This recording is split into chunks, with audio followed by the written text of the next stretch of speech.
Alhamdulillah, wassalatu wassalamu ala rasulillah wa ala alihi wa ashabihi ajma'in. Chers fidèles, dans ce sermon, nous allons aborder l'un des récits les plus merveilleux du Coran. Il s'agit du récit de Youssouf alayhi salam et de ce qui s'est passé entre lui, son père Yaqub et ses frères. De façon résumée, Youssouf alayhi salam était un fils bien chéri par son père Yaqub. Mais cet amour très marqué du père suscita la jalousie de ses frères. Un jour, après l'accord de leur père Yaqub, Youssouf eut l'autorisation d'accompagner ses frères aînés pour aller faire paître le troupeau et jouer. Mais malheureusement, Youssouf alayhi salam ne revint plus. Ces derniers avaient en réalité comploté pour l'éliminer, tel que nous le relate le Coran. Uqtulu Youssouf, nous dit-il, awitraquhu ardan yakhlu lakum wajhu abikum wa takunu min ba'dihi qawman salihin. Tuez Youssouf, dirent ses frères, ou jetez-le à l'autre bout du monde. Ainsi, son père n'entendra plus jamais parler de lui. Ils finirent donc par le jeter au fond d'un puits. Et à leur retour, ils diront à leur père Yaqub que le pire est arrivé à Youssouf. Le loup l'avait dévoré. وَجَاءُوا أَبَاهُمْ عِشَاءً يَبْكُونَ برلت le Coran. قالوا يا أبانا إنا ذهبنا نستبق وتركنا يوسف عند متاعنا فأكله الذئب وما أنت بمؤمن لنا ولو كنا صادقين. C'est ainsi, nous dit le Coran, qu'ils rentrèrent un soir tout en pleurs. Qu'y a-t-il, dit le père Yaqub, et dit au père, nous faisions la course pendant que Youssouf gardait nos bagages. Et voilà que le loup surgit et le dévora. On sait bien que tu auras du mal à nous croire, et pourtant, nous disons la vérité. Quelque temps après, une caravane qui passait près du puits vit le jeune Youssouf alayhi salam. Ils vont le tirer du puits et l'emmener avec eux. Le Coran nous raconte فَشَرَوْهُ بِثَمَنٍ بَخْسٍ دَرَاهِمَ مَعْدُودَةٍ وَكَانُوا فِيهِ مِنَ الزَّاهِدِينَ. En réalité, ses frères l'avaient vendu à la caravane à un vil prix, à un prix dérisoire. Ils ne voulaient juste que s'en débarrasser. فقال الذي اشتراه من مصر لامرأته أكرمي مثواه عسى أن ينفعنا أو نتخذه ولدا. Et Youssouf, nous dit le Coran, se retrouva dans le palais d'un des ministres du roi d'Égypte, du pharaon, et sa femme fit de lui son valet. Et, chers fidèles, c'est dans ce cercle aristocratique que Youssouf alayhi salam va grandir jusqu'à atteindre sa majorité, jusqu'à devenir majeur. Mais le jour où tout va basculer pour Youssouf alayhi salam fut ce jour où, à l'absence du ministre, il fut courtisé par sa femme, la femme du ministre, qui invita Youssouf dans sa chambre et l'appela au lit. Youssouf alayhi salam n'en revenait pas. Le Coran nous raconte ce qu'il dira. Qala ma'adallah, que Dieu m'en préserve. Et sentant le piège se refermer, Youssouf accourut vers la porte. Et voilà la femme qui lui emboîte le pas et le tire par derrière, par le bout de sa chemise qui va même se déchirer. وَاسْتَبَقَ الْبَابُ, nous dit le Coran, وَقَدَّمْ قَمِيصَهُ مِنْ دُبُرٍ وَأَلْفَيَا سَيِّدَهَا لَدَى الْبَابِ. Et malgré que l'époux soit témoin in extremis de la scène, Youssouf va finir dans de beaux draps, comme on dit. En effet, par un scénario monté de toutes pièces et par des subterfuges dont seule cette femme et celle qui la ressemble ont le secret, elle feignit, la femme feignit, c'est-à-dire fit semblant devant son mari d'être la victime, et Youssouf, le coupable, قال ما جزاء من أراد بأهلك سوءا إلا أن يسجن أو عذاب أليم. La femme fit semblant et dit en face de son mari, que penses-tu au roi? Quel doit être le sort de quelqu'un qui voulait abuser de ta femme? C'est ainsi que Youssouf finira en prison pour y demeurer des années. Un jour, deux de ses co-détenus firent chacun un rêve. Et tous deux vont solliciter Youssouf pour interprétation.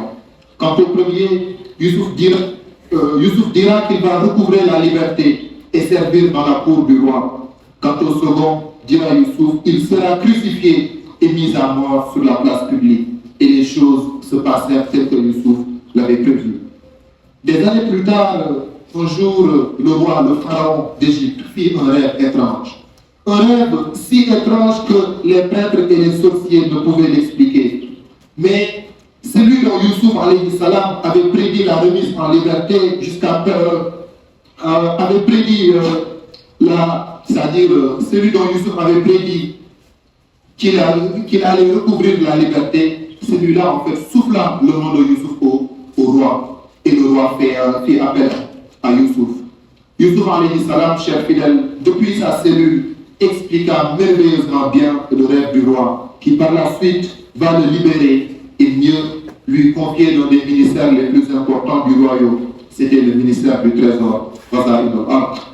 Et, cher fidèle, pendant ce temps, Yaqub alayhi salam, qui pleurait la perte de Youssouf jusqu'à perdre l'usage de ses yeux, subit une deuxième épreuve avec sa famille. En fait, une famille sévissait dans toute sa région et sa famille fut sensiblement touchée au point que ses enfants, les frères de Youssouf, soient contraints d'entreprendre un voyage en Égypte pour s'approvisionner en nourriture. Arrivé en Égypte, Youssouf, alors ministre, les reconnut. Youssouf reconnut ses frères, mais eux ne le reconnurent pas. Chers fidèles, il s'en suivra beaucoup d'événements que le temps ne nous permet pas de détailler, jusqu'à ce que toute la famille de Youssouf alayhi salam, au complet, se retrouva en Égypte. Le rêve que Youssouf alayhi salam avait fait étant tout jeune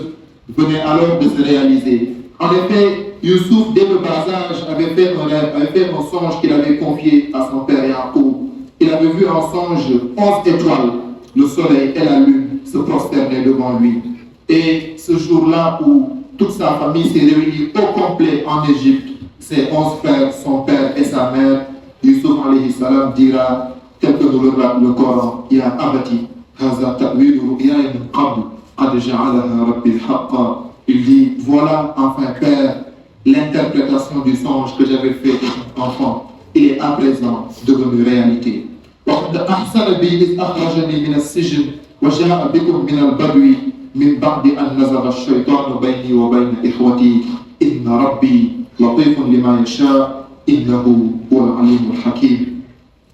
Chers fidèles, ultime étape d'une vie un temps tumultueuse et pleine de rebondissements, Youssouf alayhi salam, en témoignage de sa reconnaissance, Allah SWT dira Rabbi qad ataytani min al-mulk wa 'allamtani min ta'wil al-ahadith fatir as-samawati wal-ard anta waliyyi fi ad-dunya wal-akhirah tawaffani musliman wa alhiqni bis-salihin. Seigneur, dira Youssouf, tu m'as comblé d'une vie digne, tu m'as accordé le pouvoir et tu m'as aussi enseigné l'interprétation des rêves. Toi, maître de l'univers, tu demeures mon seul allié ici-bas et dans l'au-delà. Il ne me reste plus qu'à t'implorer une fin heureuse, que je meure en bon musulman et que tu m'adhères parmi les pieux. Chers fidèles, les leçons à tirer de ce récit de Youssouf que j'ai résumé sont nombreuses. bokk na ci leçon yu ñu mën a jàngee ci xissa bi ma gaaral léegi te mu nekk leçon yoo xam ne daanaka xajul ci jotaay bi dañ ciy jël yenn rek bi ci jëkk ci leçon yooyu mooy al alaqa ad-dayiqa bayna Youssouf wa abihi mooy diggante bu ratax bi nga xam ne moo dox ci diggante Youssouf ak papa loolu muy feeñ ci Youssouf bi wax ak papa nan lay waxee moom naan ko yaa abati bàyyi booy loolu di wane da nga ne kon waajur bi war na jege doomam noo xam ne ni doomam lu mu yëg rek wala lu mu am rek ci problème war na koo mën a moo tax Youssouf bi mu géntee ñëw ne papa ji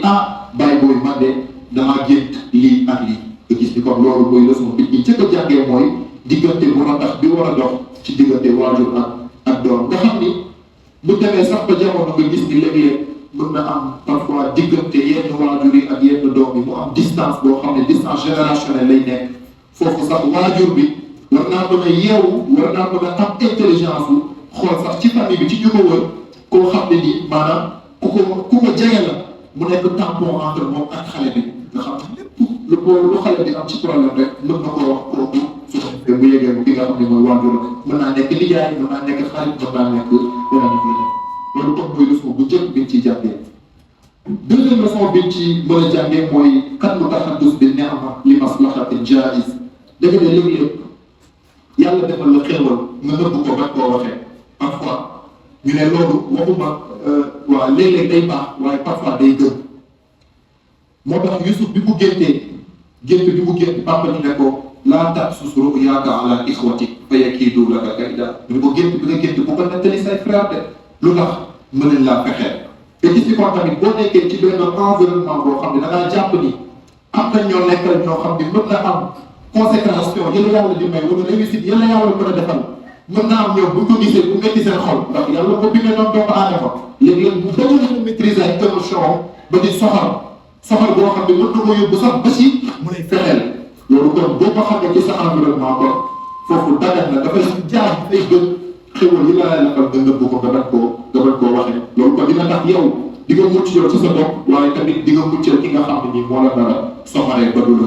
la soxaree loolu kon nekk leçon bu am solo buñ ci mën a jàngee. beneen bi biñ ci jàngee mooy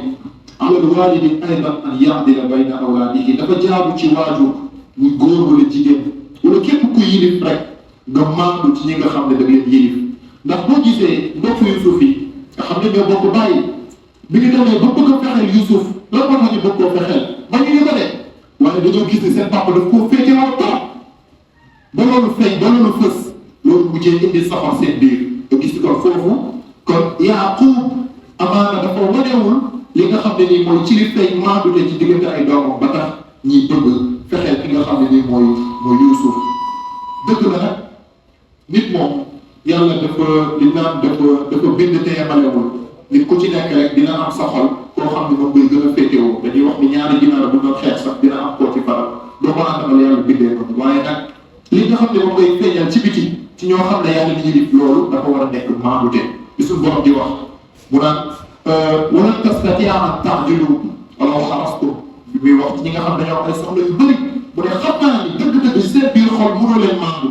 loolu dëgg la waaye nag li ngeen di feeñal dafa war a nekk maandute ba tax mu ne kon ku mënul maandu kon jarul ngay bëri ay soxla nga gis ni loolu kon lu am solo la ci lu waajur ak kilifa war a jàngee ci nettali bi beneen leçon biñ ciy jàngee mooy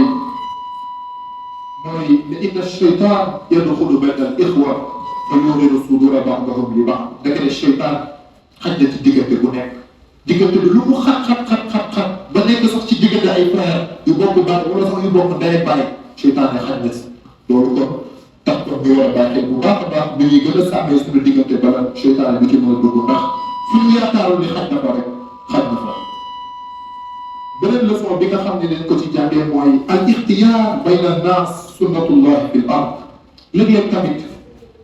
dañoo war a nangu ni kat suñu borom dafay tànn ci ay nit ñii mu yëkkati leen ñii mu suufeel leen su ko nee ñii mu yëkkati leen mooy ñii mu jox leen ay amaana ay poste yu kawe wala ay martaba yu kawe ñii mu jox leen ay martaba yoo xam ne ni amaana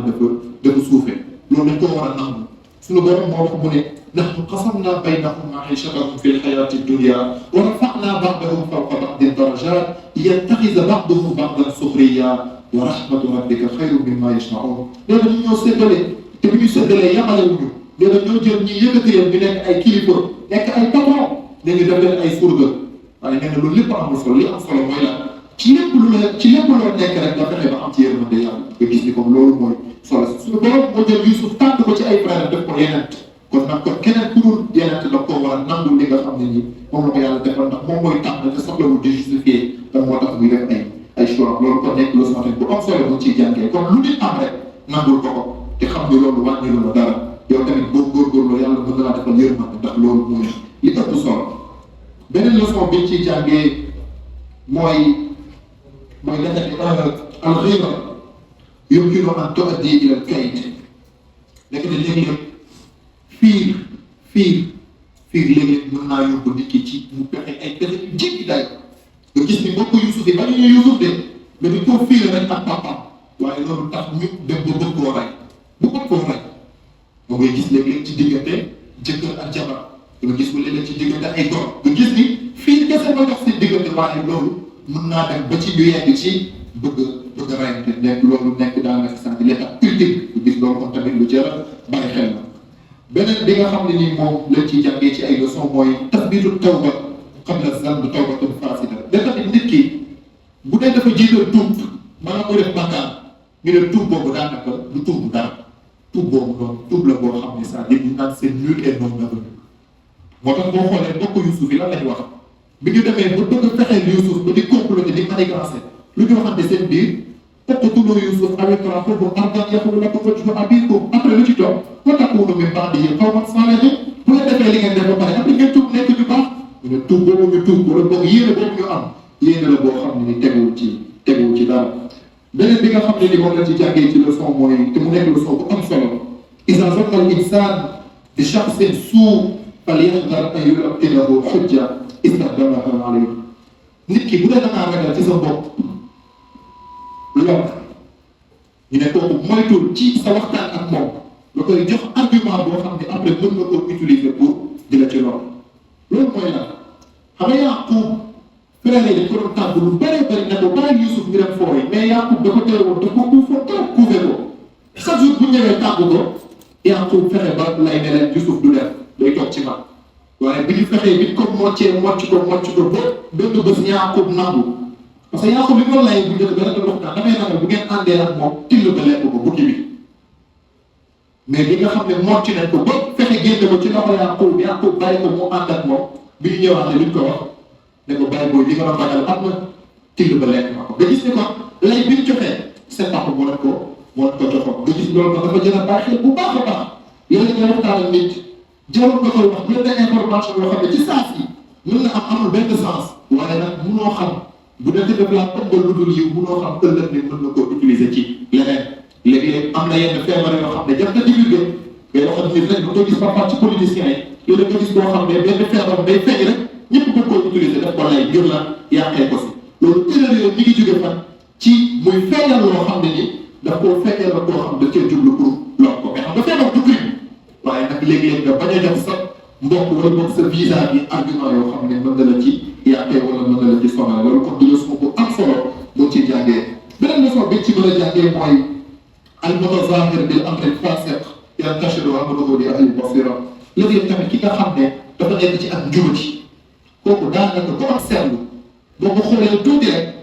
di nga xam ne kii li mu nekk njubul léegi ñi jàngale dañ ciy xam dara léegi parfois nga gis élève boo xam ne mi ngi nekk ci ginnaaw ngay def devoir muy am lu muy lijjanti prof bi da koy xool rek xam ko ndax bu xoolee kanam ba rek xool miin day xam ne kii xamul lu muy def de mais am na lu muy def bu jubul bu ko jege sere nga gis bu dugal fële wala mu am lu mu def nga gis loolu ko tamit dañ ciy jàngee leçon boobu moo tax bi nga xam ne ni xale yi ñëw guddi da ko alxuraan nettalee ñëw di jooy mais bi leen Yaaqub xoolee déglu leen Yaaqub ne leen bal sawwalat lakum anfusukum amran am na lu ngeen def de xaw ma ko waaye nag am na lu ngeen def loolu comme lu am solo te nit ko bu amee seetlu rek yàlla mën na koo dimbali dañuy nettali ne benn borom xam-xam bu mag a mag benn àttekat bu mag bu ñuy tuddee Shurayh ndax lu ko koy nettali mooy ne tamit léegi yëpp war nañoo tey parce que nit ki nekkul la koy gis rek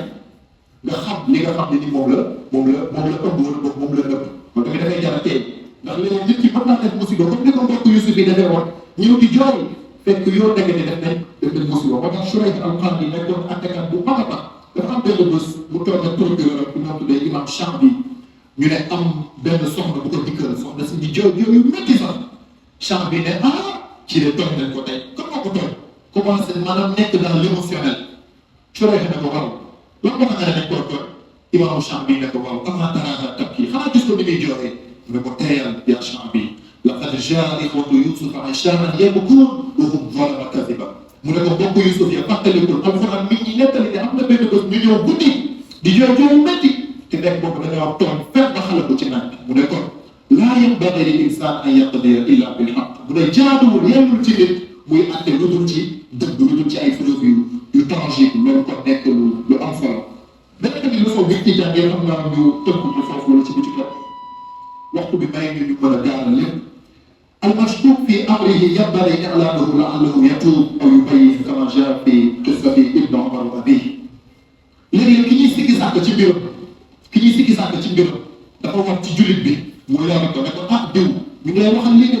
wala yaa ngi def lii de wala boo gis naa wala dégg naa ñuy wax lii ak lii pour lan kooku mën a leeral mais li am tey ci ñoom suñu biir ci bokk jullit yi ak ci doomu aadama yi lu ci bëree bëri nit ki di ko xamal dara wala di ko déggal dara ñëpp yëpp ko ci àll bi mu def moom bi nga xam ne moom la concerne loolu bu taxawaayu jullit boo déggalee nit loo xam ne safaan la ñëwal ba ci nga ne ko diw am na lu ñuy wax de est-ce que dëgg la mu ne la déedéet du dëgg wala bu dee dëgg tamit mu ne la dëgg la wala boog bu dee position la bu ko am mu leeral nga gis loolu tamit taxawaay bi am solo moo tax Yaaqub doom bi bi ñëwee mu ne leen am na lu ngeen def xaw ma ko nag waaye bu ngeen waaye am na lu ngeen kon mu leeral leen li nga xam ne nii moom la jox ci ñoom ci lu ñaaw mbokk yi nettali bi li nga xam ne mooy kës na Youssouf li ci mën a jëlee ci ay jàngat bëri na bokk na ci muñ yi nga xam ne nii Youssouf muñ na ko te loolu waxtu bi duñu may ñu yaatal ci nekkoon na sama boo xam ne dañ ko ci jëloon extrait ko pour gaaral ko mbokk yi bokk naa di koy am na tamit li ñuy wax naan ne ci biir kës na daf ciy feeñ benn principe bu am solo bi ñuy tuddee irtikaa ba xam fi dara rey xam nga Youssouf bi nga xam ne nii soxna si da ko doon wut amu ko soxna si après dafa fexe ba ne ko naa la tëj bi mu demee ba ñëpp xam ne da nga ne soxna si boo ko doon sàkku lu Youssouf soxna si ne ko léegi nag da ngay def lu mu bëgg wala boo ko deful damay tëj mu ñëpp mais Youssouf bi ko soxna si ne dama leen tëj mu ne sunu borom prison moo ma gënal li ma kii di boobu loolu luñ ci jàngee principe bu mag a mag mooy dagate ñaari mbir yu baax yoo gis rek am na lu ci gën a baax waaye tamit ñaari mbir yu bon yoo gis rek am na bu ci yées kon jullit bi kon jamono bu nekk ko ci àdduna choix yooyu noonu lay confronté wul bu demee ba gis ñaari baax la tànn bi gën bu dee mën na nekk waaye tamit bu demee ba gis tamit ñaari bon la tànn bi nga xam ne moo ci gën a yées tànn bi ci gën a yomb mooy tànn entre bu baax ak bu bon mais li gën a jafe mooy tànn entre ñaari baax bi ci gën a baax ak ñaari bon bi ci gën a bon comme ni ko doon waxee Amr ibn al-As radiyallahu anhu bi ñuy jeexalee mooy te ñu koy jàngee ci nettali bi mooy muhimmatu ru'ya c'est-à-dire mooy solo bi nga xam ne dafa ne gént am na ko nga gis ni gént moo commencé saar bi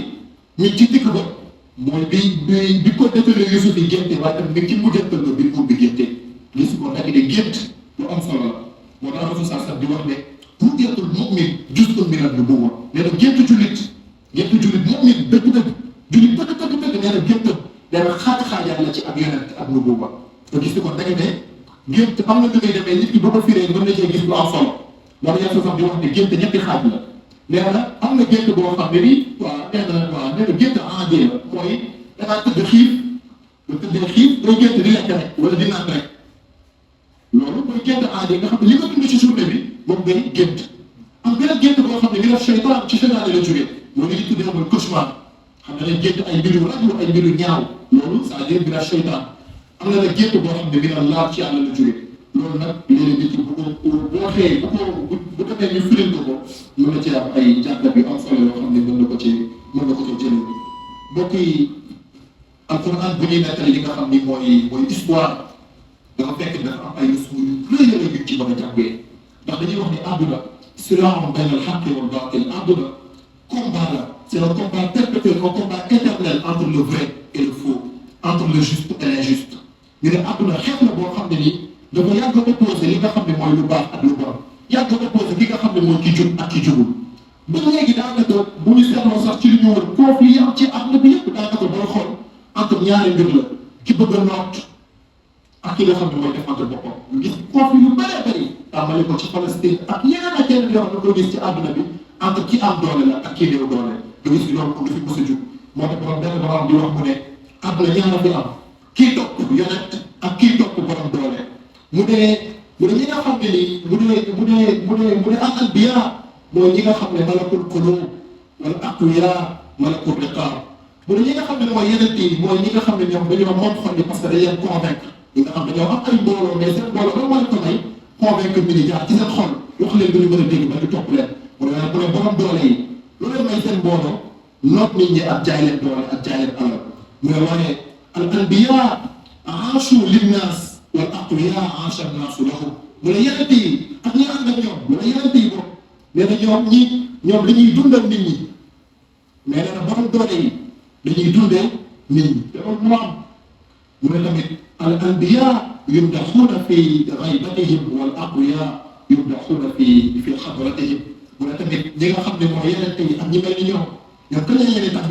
mooy bu ñu fàddoo bu ñu génnee àdduna waaye mu ne borom doole yi fu ñu teew rek la leen di tàgg waaye bu ñu fa jugee rek nit ñi ne cam moom de lii ak yi nga gis ko nga koy gis bu bëri bëri léegi ci lu muy dund kon nag yàlla na yàlla def ñu bokk ci même atbaayu anbiya bokk ñi nga xam ne ñoo ànd ak ñi nga xam ne mooy yeneen yi fu ñu gisee dëgg di ko wax fu ñu gisee lu baax di ko taxaw ak di ko digle fu ñu gisee tamit lu bon di ko sori ak di ko moytu di ko nit ñi allahumma rabbana atina fi dunya hasana wa fil akhirati hasanatan wa qina adhaban nar rabbana la tuzigh qulubana ba'da idh hadaytana wa hab lana min ladunka rahma innaka antal wahhab اللهم انا نسالك الهدى والتقى والعفاف والغنى والمغفره اللهم انا نسالك الجنه ونعوذ بك من النار اللهم يا حي يا قيوم برحمتك نستغيث اصلح لنا شؤوننا كلها ولا تكلنا الى انفسنا طرفة عين. اللهم صل على محمد وعلى ال محمد كما صليت على ابراهيم وعلى ال ابراهيم وبارك على محمد وعلى ال محمد كما باركت